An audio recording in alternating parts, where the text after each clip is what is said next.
आप सभी को विभव देव शुक्ला का सादर प्रणाम।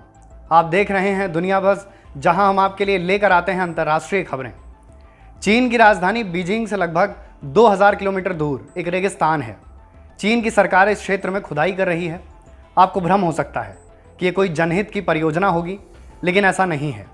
ये एक लंबा चौड़ा मैदान है जिसका इस्तेमाल इंटरकॉन्टिनेंटल बैलिस्टिक मिसाइल से परमाणु हथियार दागने के लिए किया जाता है। इन मिसाइल्स की मारक क्षमता हज़ारों किलोमीटर दूर तक है। लेकिन चीन इतने बड़े पैमाने पर तैयारी क्यों कर रहा है?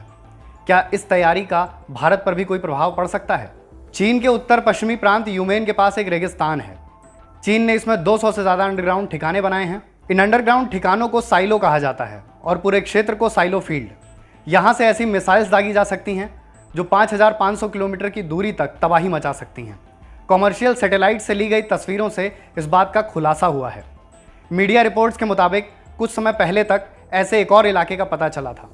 उस जगह पर परमाणु मिसाइलों को लॉन्च करने के लिए 100 से ज़्यादा साइलों पर काम हो रहा था। ये क्षेत्र वुमेन से लगभग 500 किलोमीटर दूर रेगिस्तान के हामी में मौजूद है। इन साइलोस को ऐसे बनाया गया है कि इनसे दागी जाने वाली बैलिस्टिक मिसाइल्स भारत के अलावा कई देशों को चपेट में ले सकती हैं। मुख्य रूप से ये साइलो फील्ड चीन स्थित शिनजियांग क्षेत्र के पूर्वी हिस्से में स्थित है। हामी शहर में चीन का कुख्यात री एजुकेशन सेंटर भी इस इलाके से बहुत दूर नहीं है। The federation of American scientist ने बीते हफ्ते प्लैनेट लैब सैटेलाइट्स की तस्वीरों के जरिए इन इलाकों की पहचान की थी। इन तस्वीरों को न्यूयॉर्क टाइम्स के साथ भी शेयर किया गया था। इन इलाकों के पास हामी शहर से 60 किलोमीटर दक्षिण पश्चिम में उइगर मुसलमानों के लिए बनाया गया री एजुकेशन सेंटर भी मौजूद है। चीन ने इन सेंटर्स में उइगर मुसलमानों को बेहतर बनाने के नाम पर कैद किया है। जानकारों की माने तो सैटेलाइट तस्वीरों में परमाणु मिसाइलों के सैकड़ों लॉन्चिंग ठिकानों की जानकारी मिलना संयोग भर नहीं है। कयास लगाए जा रहे हैं कि साइलो ऐसे ही बनाए गए हैं कि वह पूर्ण रूप से नजर आएं। यानी ये चीन की तरफ से की गई हथियारों की नुमाइंदगी भी कही जा सकती है, जिसके जरिए वह दुनिया के देशों को मजबूत संदेश भेजना चाहता है। रिपोर्ट्स बताती हैं कि परमाणु हथियारों को लेकर चीन अभी तक बहुत खुलकर सामने नहीं आया था। अब तक जिस तरह के हालात सामने हैं, उनका मतलब साफ है कि चीन ने खुलकर परमाणु हथियारों का प्रदर्शन किया है। अब सवाल यह है कि चीन ऐसा क्यों कर रहा है? इसके पीछे भी कई तरह की दलीलें हैं। सबसे बड़ी दलील खुद चीनी राष्ट्रपति शी जिनपिंग हैं। और भी कई बिंदु हैं जो कुछ इस प्रकार हैं। चीन कई बातों को लेकर चिंतित है।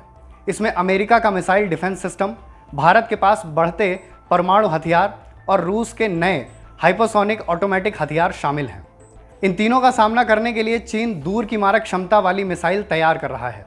इसके पीछे की वजह यह है कि दुनिया का कितना भी अच्छा मिसाइल डिफेंस सिस्टम क्यों ना हो, वह अलग अलग तरह की मिसाइल्स के हमलों के आगे बेकार है।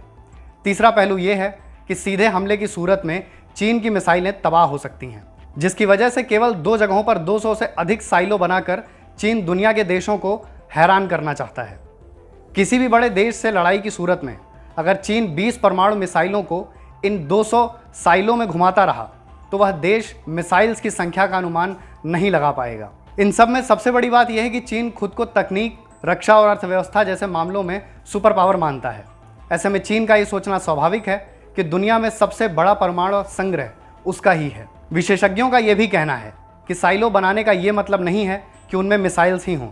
मिसाइल्स को एक से दूसरे साइलों में भी भेजा जा सकता है और हटाया भी जा सकता है। चीन को इस बात का अंदेशा है कि आने वाले समय में रूस और अमेरिका उसे हथियार नियंत्रित करने की बात कह सकते हैं।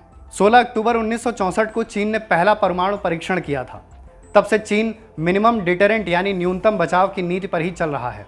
यानी चीन के पास उतने ही हथियार थे जितने से वह किसी और देश का परमाणु हमला रोक सके।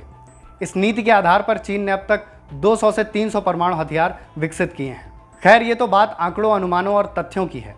परमाणु हथियारों को लेकर चीन खुद को नैतिक रूप से श्रेष्ठ दिखाने की कोशिश करता रहा है, लेकिन ऐसी खबरें कुछ और ही कहानी कहती हैं। तो कैसी लगी आपको हमारी ये खबर? हमें कमेंट करके ज़रूर बताएं और हमारे चैनल को सब्सक्राइब करना ना भूलें।